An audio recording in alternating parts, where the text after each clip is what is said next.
Okay, about to reinstall the subframe. Got it on jack. The brake gives me a little more height. Let's see how that's going to work out. Oh man, you got to really balance this thing. Go.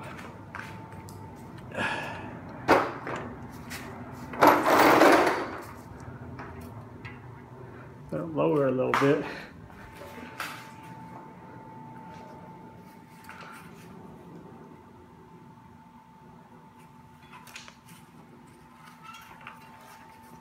Okay, let's try this again.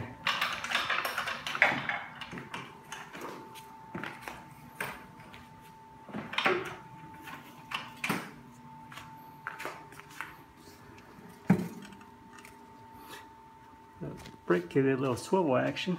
I can rotate this thing pretty easily. Alright, I need two hands for this. Just give you an idea